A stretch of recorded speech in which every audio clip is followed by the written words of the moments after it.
Have you told your friends that you see ghosts? Oh, absolutely not. Gina Rodriguez returns in Not Dead Yet. I'm back, baby! Who is up? Oh, she's the obituary writer. And Brad Garrett joins the brilliant ensemble cast. Titan, Maverick, Titan of all Mavericks. These are all words used to describe me. Not Dead Yet. Season premiere. Tonight, 8:30, 7:30 Central on ABC. And stream on Hulu. Hey Geekscapists, Jonathan the Podfather here. And when I first started Geekscape back in 2006, it was just a podcast, but then it grew into a podcast network and a community. And the whole plan was to turn it into a production company so we could make cool films and TV ideas and all sorts of stuff for you guys. We'll always be doing the podcast, but right now I want to let you guys know that we're running a Seed and Spark campaign for one of our first original productions. And this is a co-production with Dweeb Darlings and Fonco Studios called Stalking LeVar. It's a continuation of the web series Stalking LeVar. If you go online, go to YouTube or dweebdarlings.com and look for Stalking LeVar, and you guys will find a pretty fun 2 seasons of this show. We're going to make a short film out of it, but we're going to need your help. So go to seedandspark.com, search Stalking LeVar, as in LeVar Burton, and you'll find our project. Listen, if you can't donate, it's okay. Just follow and share. That'll help us out a whole lot. And then if you can donate, as some of your fellow Geekscapists have, we'd appreciate that too. The campaign's going to be running for a while, so I really, really appreciate you guys checking it out, and enjoy the rest of this show.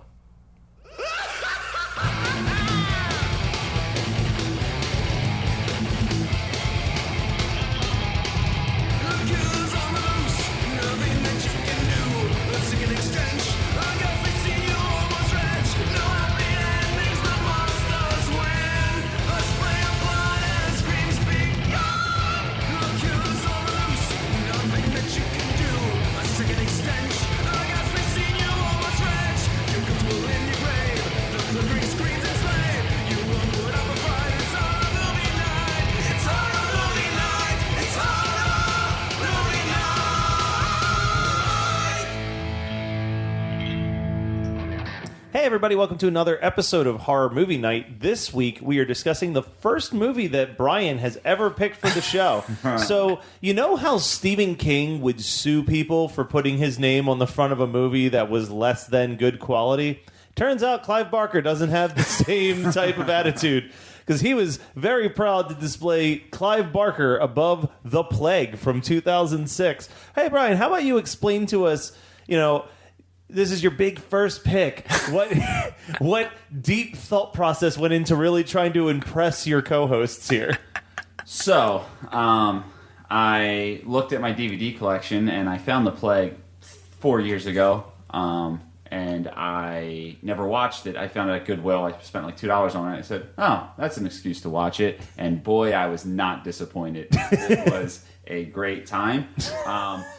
So pretty much what they did was they took Children of the Corn, Invasion of the Body Snatchers, and Dawn of the Dead. They sprinkled a little bit of Die Hard in there. They added Dawson's Creek and Chad Kroger's Alcoholic Stunt Double, mixed them all together, and then they kind of put it like a strainer in there to let all the good seep out, and then poof, we had a movie. And I had fun watching this one. I watched this shit in widescreen because I didn't want to miss a single glorious moment if it was in standard vision and it cut off on the edges. Yeah. I didn't care to know their names, so they will be referred to as Dawson, Joey, and Chad Kroger. Man, right out the gate, the most dull as dirt title sequence I've ever seen. Oh, man. It's just Comic Sans on a blackboard. Actually, my note is this title font is some myfreefonts shit. .com. One step away from just displaying it in Wingdings and letting us figure it out later. Dude, if it realized how shitty it was and decided to go with Wingdings, we'd be good. That would be good. See, you guys were pretty angry at me for picking this. Yeah, still am. I'm not happy. With the exception of James Vanderbeek, I'm positive most of this cast was just from the local community theater.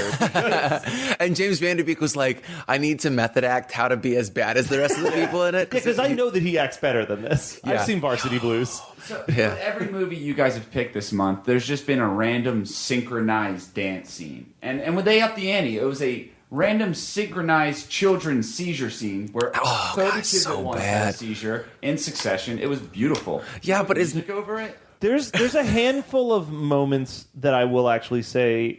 Like, I have a couple notes where I was like, all right, I'll give it this. Like, there's like one or two moments where I'm like, all right, that was a well-shot scene. Like, that was a well-placed scene. But for the most part, this movie was bad. Like, I would say this is like bottom 5 of the almost 160 episodes that we've done for me. I don't know. I started with Arcade, and I don't think it's as bad as Arcade. At least Arcade was so bombastic, and this is just It's the very movie. vanilla. Yeah.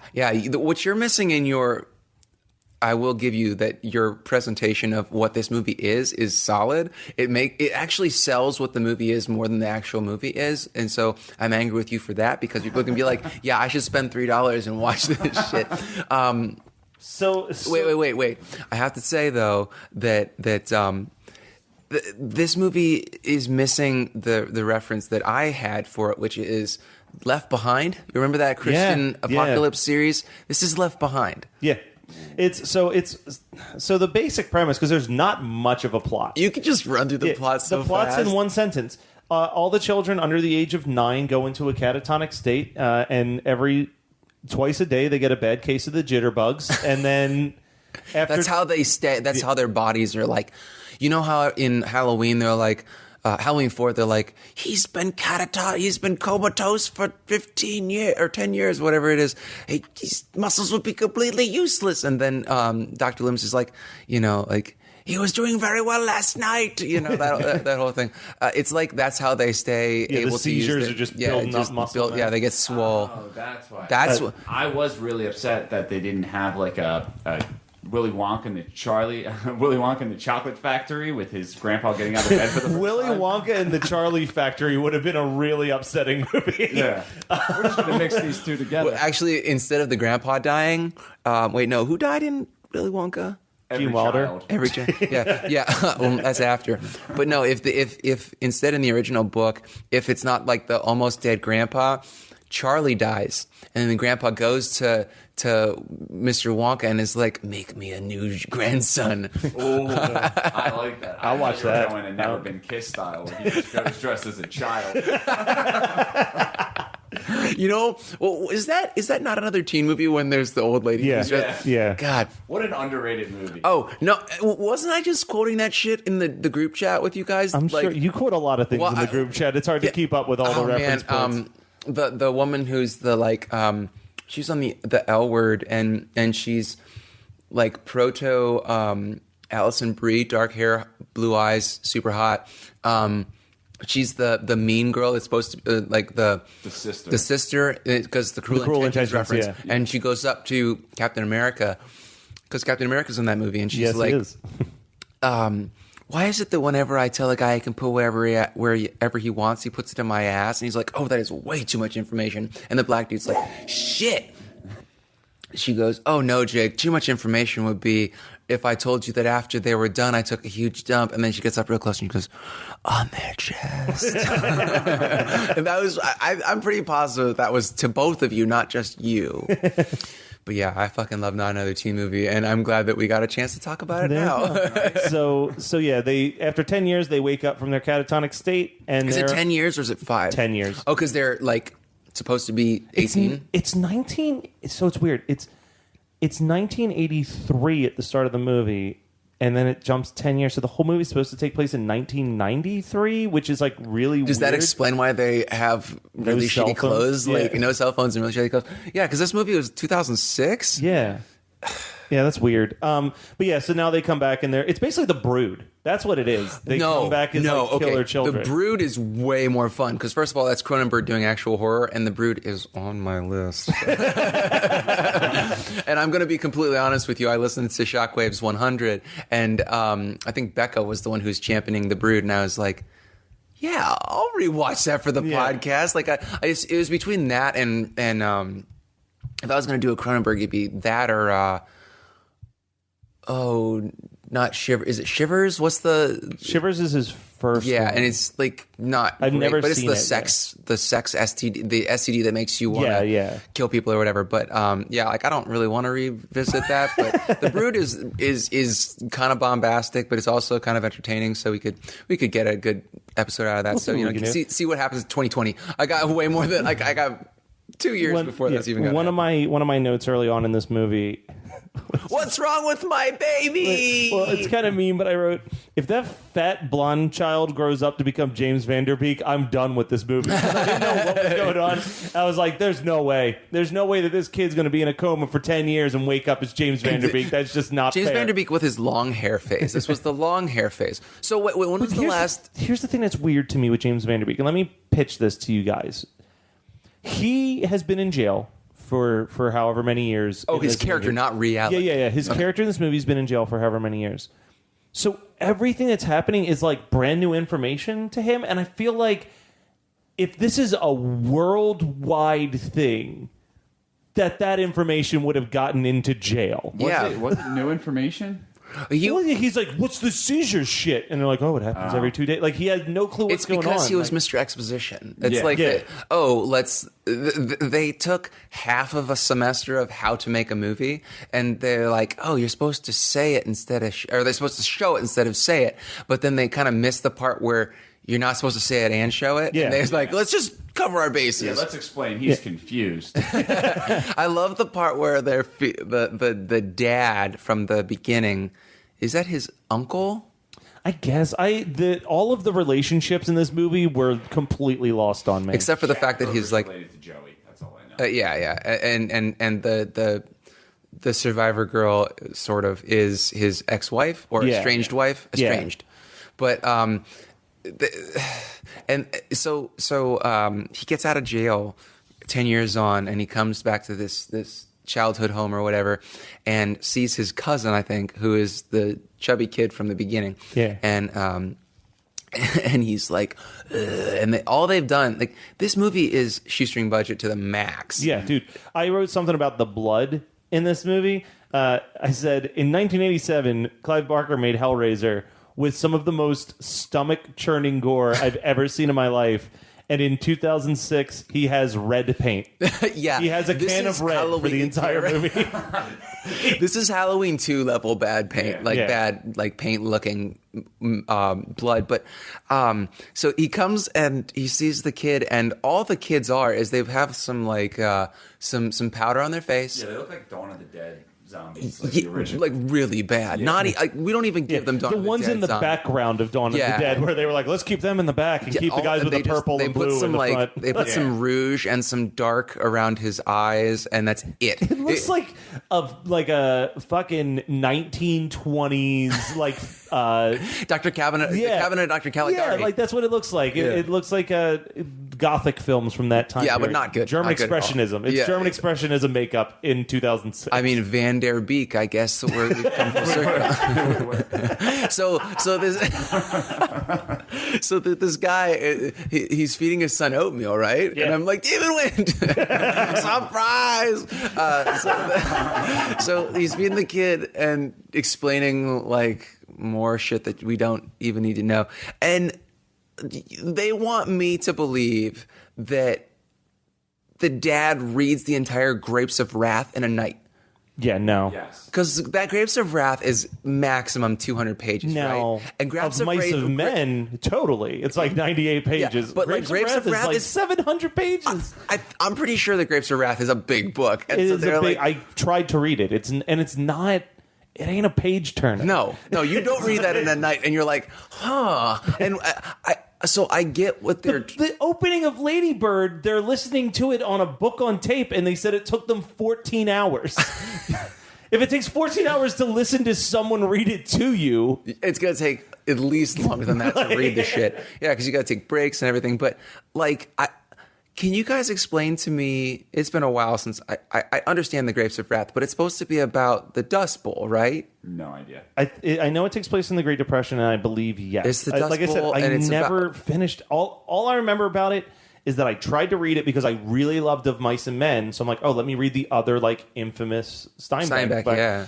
And I was like, this is really boring. And all I remember is that I then watched the movie, and it's got that whole like wherever blah blah blah blah blah will be there. Like that whole speech is in it. But that's the takeaway. I remember nothing, and I feel bad. I feel so uncultured that I know nothing about this. Like we have all read novel. a lot of books. I mean, some of us, Brian, have read a lot of books about serial killers. I've read a lot of Animorphs and Goosebumps. All of the twice. Goosebumps. I'm on my second round through Goosebumps.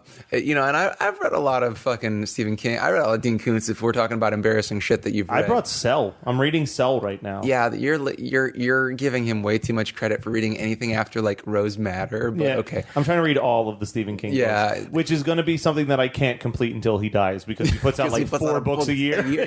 Yeah, I don't. He's just props to Stephen King. For Every once in a while, they're good. Yeah, but that's the thing is like he's throwing shit at a wall now because he's just like I gotta write. Yeah, but what the fuck was I even talking about? I don't know. Oh, Grapes of Wrath. I don't understand what it's supposed to be. Some deep reference because that's what I'm saying is that they're like it can't be the Bible. We can't have it be about the Bible. It's just as good as the Bible. Like it's borderline. It should just be Catcher in the Rye. That's always feels like it fits in everything. Except that you can always be like, oh, well, James Van Der Beek's. Oh, I bet James Van Der Beek's supposed to be the Holden Caulfield in this story. But like he's not even charismatic. Like it doesn't matter. You're just like putting your finger to my face, like. But anyway, there's supposed to be some sort of grand design between having Grapes of Wrath be this tome that has a double meaning, blah blah blah. But yeah, there's There's so many better books. There's so many better books that you could have put in that place. Yeah. Okay. So James Van Der Beek dies, or no, James Van Der Beek's cousin dies after they fight. Yeah. Well, I do want to point out because before that happens, one of the two things where I was like, okay, that was actually pretty cool, is I think it's synchronized. I can't remember. Oh, they all wake up? When they all stand up and uncork themselves simultaneously. It's like, all right, that shot's actually pretty nice. I was expecting you to say I was that's grasping pretty at dope, straws, like, dude. Yeah, like as far as this movie goes, yes. I said, okay. Here's the exact note. Kids standing and unhooking themselves is actually some pretty dope shit. And then, I knew you were going to say dope. And then directly underneath it, however, the fight scene that follows immediately afterwards is weak as hell. Yeah, the fight scene sucks. His ex-wife sucks. When estranged wife. His strange wife. It's just like, I get it, where it's just like women are, sometimes they don't understand, and she's like, you turned your back on us, and he's like, I was in jail. I'm not allowed to come. I was in jail in 1993. It's not like there was email. Yeah, I couldn't really contact you. I also have a note that just says, I just realized this movie put me in a comatose state because I didn't write anything for like 20 minutes. I was just staring at the TV. This might be the movie that I've done the fewest amount of notes because I'm just like, I can't make jokes about this. So let's talk about, I have this one scene that I wrote down. Wait. Before we go any further, so James Van Der Beek runs to the house because they're awake. Yeah. And he's like trying to save his uncle or something. And his head's been bashed in by a clock. Yeah. And then his cousin gets pushed out a window by the Chad Kroeger wannabe. And then he doesn't die and they fight and then his neck gets snapped or something like that, or somebody kills the cousin. And this is James Van Der Beek. He like bends over, touches the neck for a second, not even enough to get an actual reading, and is like, he's dead. And he gets up and walks away. I'm like, that's your cousin. Yeah, like, you should care more. Blood. You should care a lot more. There's a scene that I wrote down that I just thought I wanted to talk about it because it was such a waste of 2 minutes. And it's the scene with the pastor being surrounded by the children because this is the scene. Oh my God. That's when it really feels like Left Behind. Yeah, because he gets surrounded by all the children and they're like, we got to go save the pastor.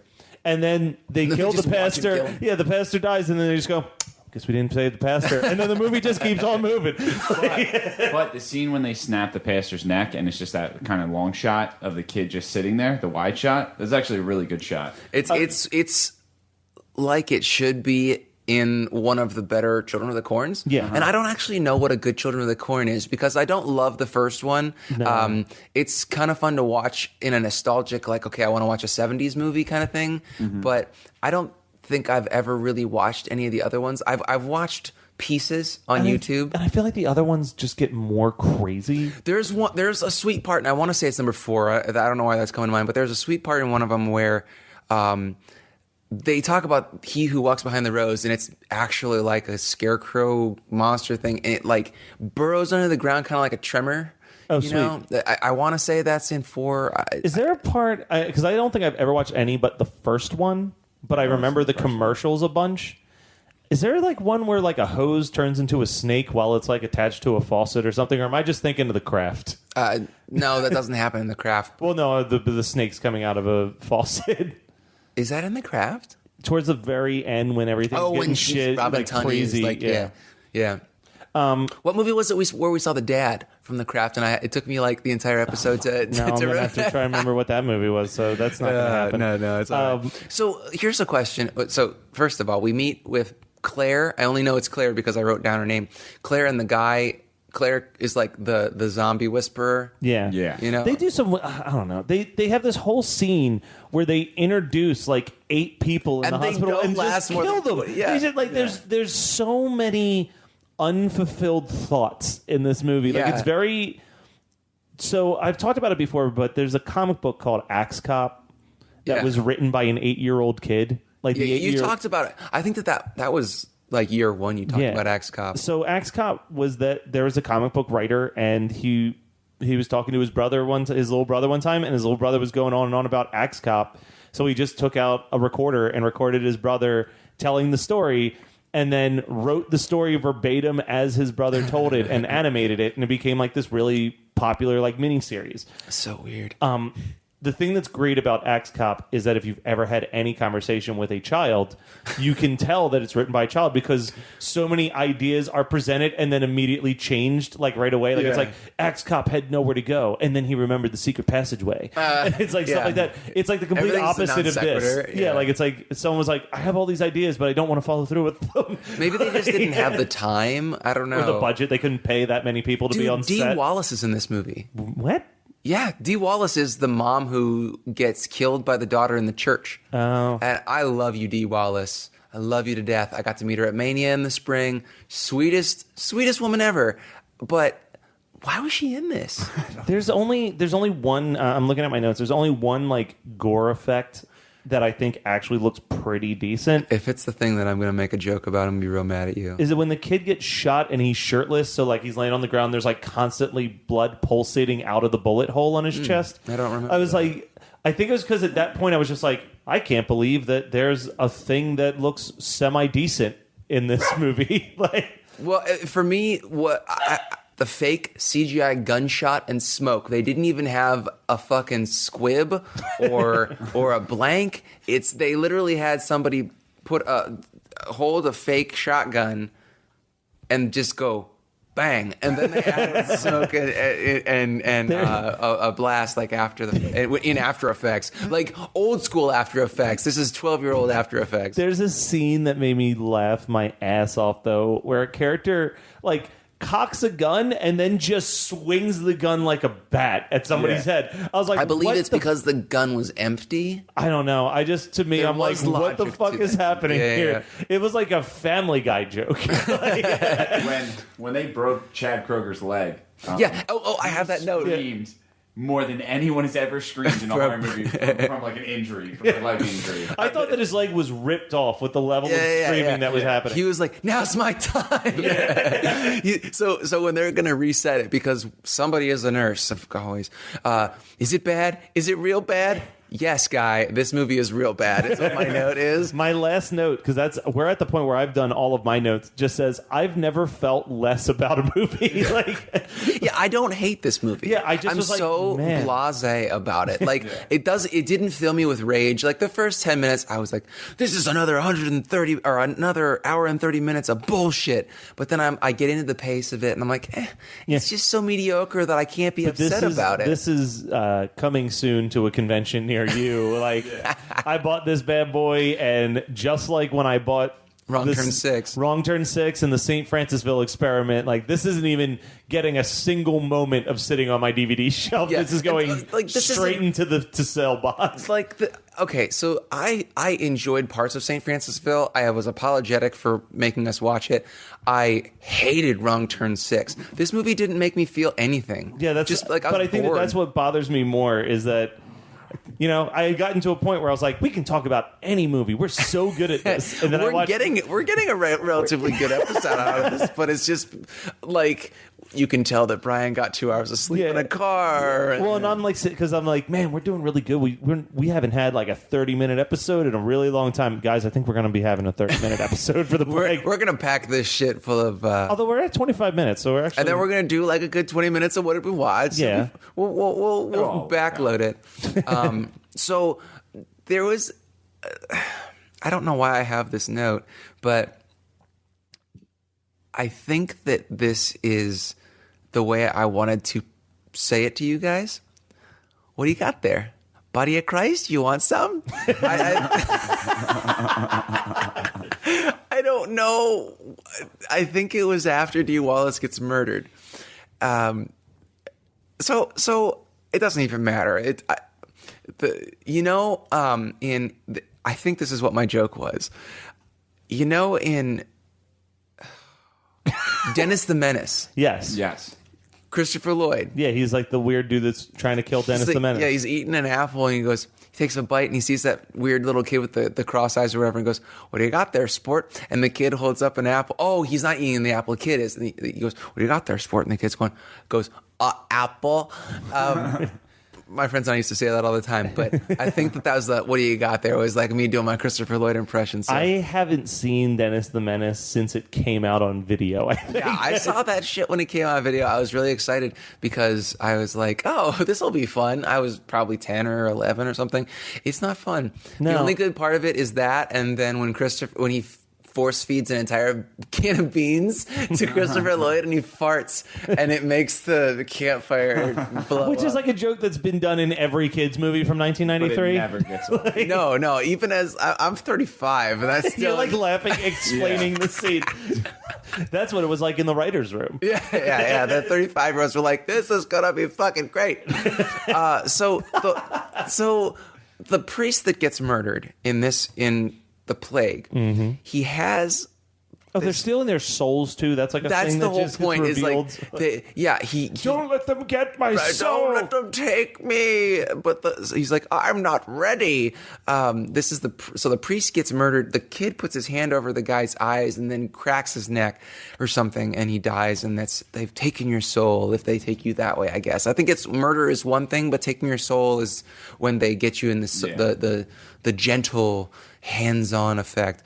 And that gave me a really weird, like, there's a Christian vibe to this movie, but it's so murky and it doesn't make any sense because are they saving them? Are they damning them to hell? I don't get it. Like, are they supposed to be angels? Are they demons? It doesn't matter. But so James Van Der Beek takes the piece of paper that he gets out of the dead priest's hand, and that's like supposed to be the explanation of what's happening with the whole plague. And then he so it's him and his estranged wife, and they're surrounded by kids, and he's like, "Okay, close your eyes and think of something that makes you happy, and remember when we got married." And I'm like, "Really? You guys are estranged. She hates you." Yeah, it's not a happy moment. Yeah. And so he's just like, remember all the things that I look for, like that I'm happy about. It makes me happy. It's like if I was just like, I can see it in my mind. It's like if I was like sitting with Brian, I was like, "All right, close your eyes. Remember all those times you talked to the guys from Five Iron Frenzy? all of those times that you went to comic book conventions and met cool celebrities." Like, I did none of those things. And Brian's like, all right. I'm going to close my eyes. I'm going to think about the first time I touched a boob last year. Man, close your eyes. Remember that time that I found that dime bag in my pocket? Yeah, so he has the wife close her eyes, and then the kids take him. And it's supposed to, like, the score of this movie is awful. It's just atonal piano. It's basically like a monkey, like, on a piano. It's so bad, but the guy got paid to do it, which really frustrates me. So there's like this crescendo. You don't know that. It could have just been the cat that was running across the piano and like, got it. Surprisingly, no cat sounds in this movie. None at all. No, the cats were the first to go. Okay, they went into a catatonic state. Oh, I hate you. Oh man. Jeez. So that was the plague from 2006. Anyway, so you should lose your shit about a terrible joke. All right, so he gets taken, and he gives the explanation in that paper to his wife, and she goes to the house, and it's supposed to be idyllic, like she gets away. And then all the kids come. But it's like, are they going to take her? Or are they going to be like, okay, you can live? Well, then they just zoom in on the copy of Grapes of Wrath in the back kid's pocket, and that's like your final shot. And I'm like, I don't know what that means. Yeah. Like, either. I don't think I'm stupid. The wiki page was no help for this movie. It's a paragraph telling you the plot line, but it's like a pitch. Like the end of the paragraph is like, will they get out? Watch to find out. Yeah. It's like, no, I don't... Luckily, I paid to watch this. Yeah. I paid $1.99 on Amazon or something. I paid about the same for shipping to watch this. Oh, fucking goddamn. Yeah. Thanks, Brian. So that was The Plague. So the door's over there. I'll show myself out. Hey guys, we'll be right back at that episode in just a second, but I wanted to take a couple minutes, not even a minute, less than a minute, probably about 30 to 45 seconds, I believe, is the length of the instrumental that Scott recorded that you're hearing underneath me. Scott's great. You should listen to all of his music. I just wanted to let you guys know that if you haven't already, head up over to patreon.com/HMN podcast. And if you are donating $5, you can listen to our new bonus episode, and it is on UHF. You can also listen to the back catalog of episodes. We're up to 4 Patreon bonus episodes now. We've talked about Turbo Kid and the Buckaroo Banzai Across the Eighth Dimension and the Nicolas Cage Wicker Man, and this month, as I've already said, UHF. Now, back to the episode. Do you guys watch anything? I went to a play. Ooh. You are cultured. I understand why you're like, man, I'm so excited to talk about what I watched this week. Well, because my boss got me and Jay tickets to Rock of Ages. Okay. And Wait, Rock of Ages is like the play that they made a movie with Tom Cruise in? yeah, which apparently is nothing like the movie. Oh, well, the movie's great. Okay, yeah, the play is very self-aware. It's very like a parody of Broadway. It's really, really funny. I was shocked at how funny it was. Love the mashups, and it was an absolute cool experience because me and Jay, probably about 10% of the audience was between late 20s and 30s, and the rest were in their like 40s and 50s. And we're in a very weird spot in our country, and I know there's a lot of upsetting, sad things that we see constantly, but to see a room full of people that are in their 40s and 50s and 2 men kiss on stage getting a standing ovation, like people cheering, is like fucking awesome. That's pretty amazing. Yeah. You're right. It's nothing like the movie. Yeah, no, it was a really, really cool experience. So yeah, I'm a play guy now. So Nice. So Evil Dead the musical is next on. Musicals are fun. I'm gonna sip my tea. You're like, all right, baby. We went and saw Rock of Ages. Now we're seeing Evil Dead the musical. The Evil Dead the Wear a musical white is shirt. so fun to see live. I really want to see it. It's worth it. Even if you just do like a small community theater screening, as long as they have a splatter zone, you're gonna have a good time. Oh yeah, I'm not gonna do it unless there's a splatter zone. So I feel like an adult. Yeah. Jade, I see plays now. Leave the crust on my PB&J when you make it. Crunchy peanut butter now too. We're really straightening things out. I got ripped a new one for The Way I Eat Spaghetti yesterday by Scott and his wife. Oh God. Oh my God. Okay, so here's a fun story. I'm excited for this. All right. So the only other time Megan has ever seen Matt in real life was at Monster Mania last year, so 2017. And we were like, it was packed. And I knew it was going to be a mistake to have Megan come with, but she really wanted to support because she's a great wife. And it was fun to have like like we listened to podcasts together on the way there and blah, blah. And she made our booth look great. Yeah, she did. And then we needed to get some food. And Matt got I got Chinese. Yeah, I ordered Chinese. And it took you like 45 minutes to eat this Chinese because it was like you were eating around the onions. Yes, that's right. You were eating around the onions. And so Megan was like, what are you doing? And you were like, I'm eating around the onions. And so it took him for fucking ever. And so I think that like set the stage for Megan to be like, Matt eats like a baby. And then we were talking about spaghetti. And no. So I was making raviolis last night, and you said you don't like red sauce. Yeah. And Megan was like, really? And you were saying, oh, it's because of the acid reflux, blah, blah, blah. And so when I make spaghetti, I just put butter on it. And Megan and I just like bust out in laughter because we're like a baby?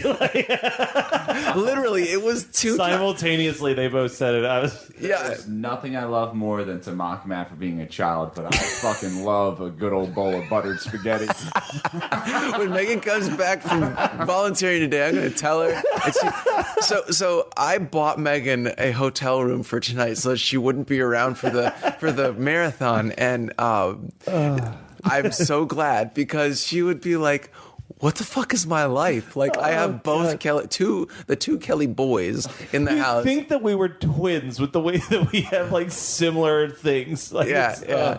You also do the thing where you make eye contact and then really quickly like turn your eyes. You're like, we've known each other for years. Like, I mean, I haven't known Brian for years. Difficult. Anyway, so we made fun of him, but then he enjoyed his dinner last night. It was very good. It was so maybe one day we can try to get more garden chickens because the Gardine. Well, I assumed like a garden burger. I was like a garden chicken. Yeah, Gardine chicken strips. I asked him if he had enough good boy points to have some chicken strips, and he like did a little hand thing like he was a good boy. So how the fuck did we even get on this? I don't know. Well, Brian made a joke about pasta. Your dog is getting tied up into cables. I watched in the theaters. I haven't been to a theater in a bit, but I went to the theaters and I saw Tag, and it was okay.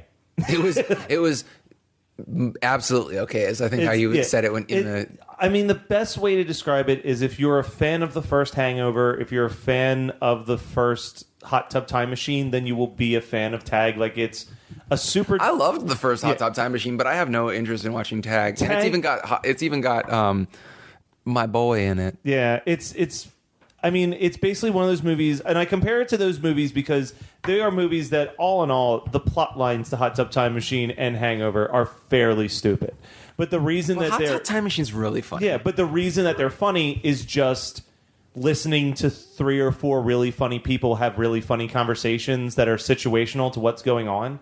So the actual game of tag aspect of Tag is whatever, but when it's like, when they're in the quote-unquote war room where like they all hang out and have conversations while they're high, like that is where they just like Hannibal Burgess and John Hamm and Ed Helms are just riffing and improvising off of each other, and it's fucking hysterical. They're all really funny. Yeah, like that stuff is like what makes that movie worth watching, is just the crazy conversations. There's one line in that movie that I laughed so hard I thought I was going to actually vomit. And there's no way to talk about that line without spoiling like a big twist in the movie. Don't. Holy shit. Like, I can't wait until people have seen that movie and we can start using that quote in like day-to-day vernacular because it's so goddamn funny. Do you think that I could just watch that scene and laugh? It's a really uncomfortable scene, and that's why the final punchline is so funny. I don't do that shit. Yeah. I don't like Wedding Crashers. I liked Old School when it came out, but like that we talked about that when you were talking about Arrested Development season 4, right? Yeah. A couple weeks ago, where I just feel like I'm at the point in my life where life is embarrassing and awkward enough. Well, I don't mean that it's embarrassing. It's not that it's awkward. It's that it goes really dark. Like, it's a dark joke, and that's what became like super. Like, I'm like, oh, I can't believe they're going here. Like, and it like was really, and then they get to the punchline. I'm like, okay, I'm cool with this, I guess. But it's like one of those things where every once in a while I'm like, oh, like I'm like, man, I'm gonna show this movie to everybody, and then like a certain scene comes up, and then I'm like, oh, the movie Tag. Yeah. Okay. Like, I'm like, oh, I don't know if I can show this to people now. I'm gonna see it. For sure. Yeah, you will love it, and I actually think Scott will enjoy it, but it would be like a one and done for him. Like, you'd be like, oh, it's on Netflix. Most movies I'll are watch one and it. done. I didn't want to like that one guy's other movie, but I found it really funny. What? Let's Be Cops. Let's Be Cops was much funnier than it had any. I hadn't seen it yet, so I got to see that. Yeah, it's surprisingly a pretty funny movie. Let's Be Cops. Yeah, I remember from a couple years ago. I They can't just remember anything pretend about to be cops. Wait, what was that dirty work joke that you guys were just talking about? Oh, hello, real cops. All right, well, that's all I've got. All right, I got a couple things I want to talk course about. you do. I'm going to keep it real. All right, so we were in the car. We went to go get a couple things, including charcoal briquettes, and after we saw the Dahmer house, and because that's how we roll, and I said, Brian, did you ask if either of us had watched House of a Thousand Corpses recently? Yes. All right. And I said no, but I put it on my list for the podcast, and you were like, and Matt was like, really? He was like, I saw that. I didn't understand. Why? And I said, because I didn't tell you why. No, we got sidetracked. Okay, so I watched Lords of Salem. Gotcha. I feel like you said something about it a couple weeks ago, maybe in an off I compared comment. it to a scene in Silent Night, Deadly Night 4. Okay, yeah. It was a reach. Yeah. I don't know what. I'm assuming it had something to do with the like Harlequin baby or something. It was just about like the owner of the shop that she trusted, the library, and then like, they're all witches. Oh yeah, they're all witches. Yeah. Okay. Yeah. So Lords of Salem is super mediocre. Such an average movie. Sherry Moon actually is not hateable. You know, like I don't like Sherry Moon. I don't think that she's a particularly good actress, but I think that is her least bombastic character that she's ever done.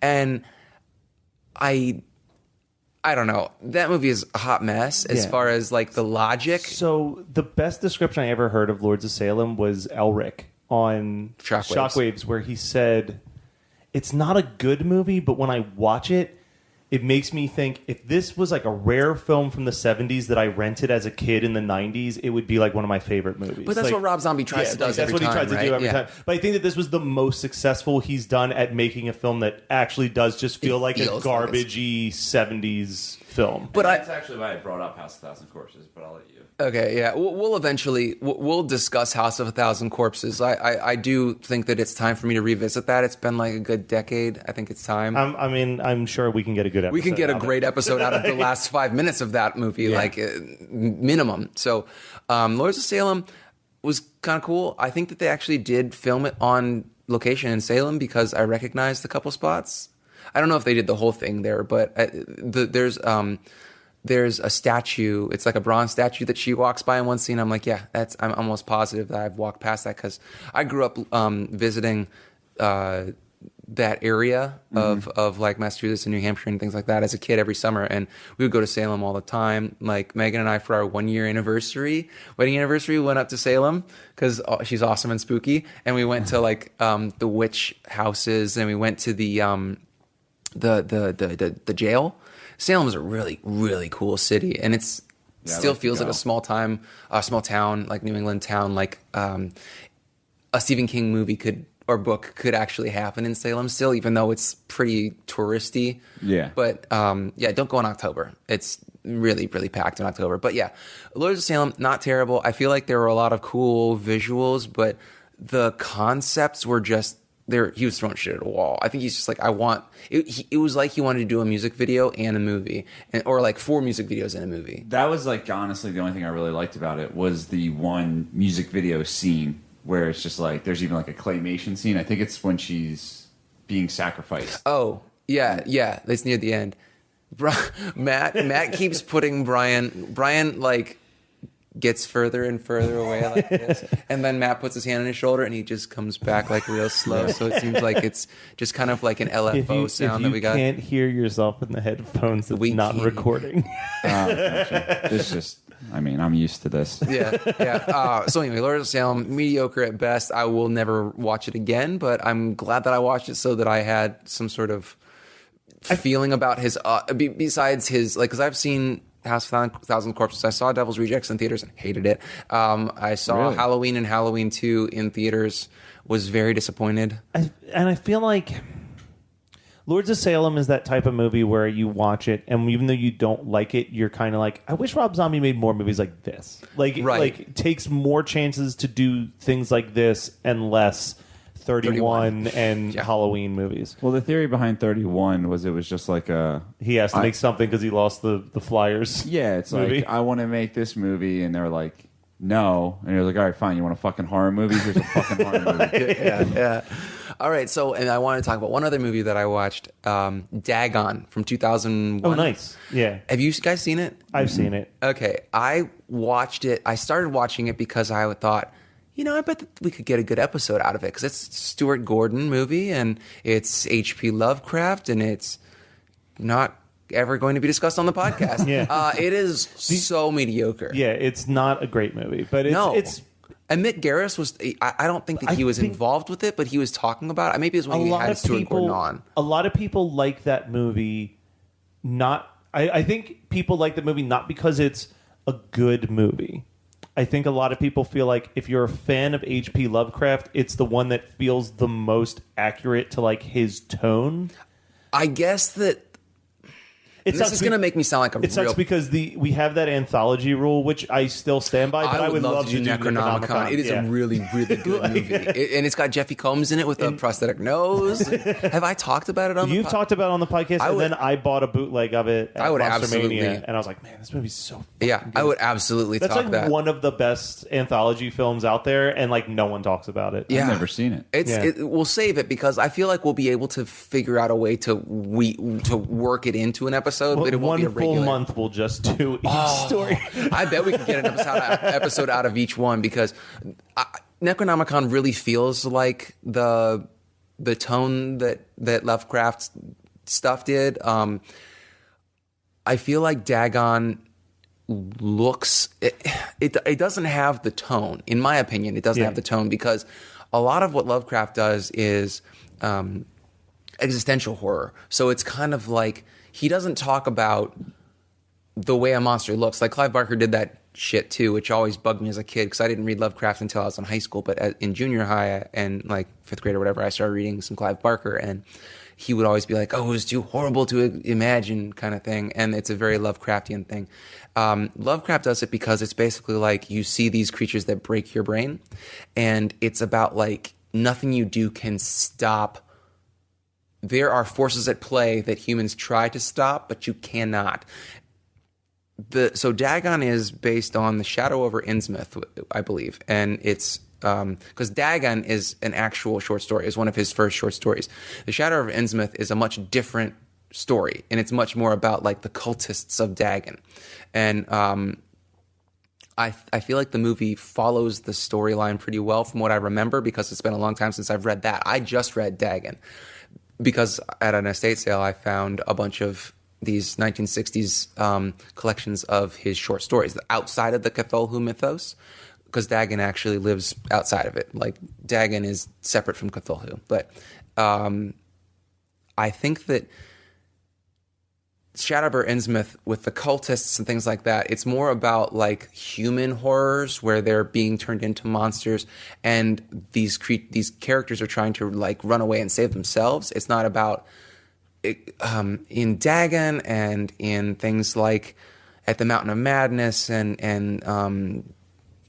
the Color Out of Space, which was very, very loosely turned into The Curse. Okay. The Curse, the original one. Yeah. That is very, very, very loose reference to the Will Wheaton movie. Will Wheaton. The Color Out of Space is what was the influence for that. But those movies are more about like there are forces at play and you're just a victim. Whereas with their cultists, things like Shadow over Innsmouth, it's more you're trying to save yourself from the cultists and you're not really worried about the world at large. And that's why I think people like Dagon, because it's more about that. Makes sense. It doesn't really feel like a Lovecraft to me because the Lovecraft stuff always feels like existential where nothing you do matters because the world is going to eventually get consumed and everyone's going to go insane when one of the elder gods comes from his sleeping extra cosmic resting place, shit like that. So anyway, if people think that we're uncultured for not having read The Grapes of Wrath the whole way through, there you go. I've read a bunch of H.P. Lovecraft. We just jammed out some H.P. Lovecraft books. So Fuck y'all. Yeah, H.P. Lovecraft and plays and buttered spaghetti. We are cultured. Well, that was The Plague from 2006, as picked by Brian. We know what Brian's next pick is, and I'm kind of excited. I for am it. not against it because it's very topical. Yeah, it's topical. It's going to be fun. So that's not going to be for a bit, though. So don't forget to send us some emails because we're just like a week or two away from Listener Submit It month. We've got some really good things in the running. Yeah. I'm excited. I'm excited this month. Usually I dread these. But It's because people are like, oh, you guys like bad movies? Here's a piece of shit. And we learned our lesson. yeah, we Wrong turn 6. Yeah, wrong turn 6 is what happens. But Jack is a very sweet guy, so but he's sorry. He's great. So feel free to email us at hmnpodcast@gmail.com. Feel free to check out our website at hmnpodcast.com. And, hit up the Patreon. We've got, at this point, we don't know we have a pretty good idea of what the Patreon episode is. And you'll hear the advertisement in the middle of this episode anyway. But you can check out the Turbo Kid episode. You can check out the Buckaroo Banzai, the controversial Buckaroo Banzai episode. And you can check out our Wicker Man episode on there. And we're probably going to have one or two, maybe like little special Patreon only bonus episodes in the future. So Nice. Stay tuned. It's going to be a really good time. And we will be back next week with one of my picks, and Scott was not happy with it, so we'll see how that goes for me. Usually poorly.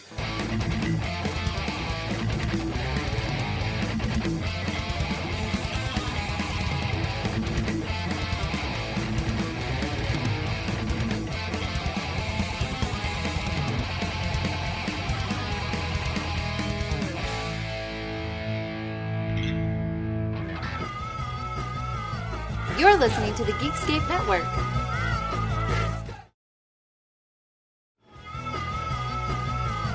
You're listening to the Geekscape Network.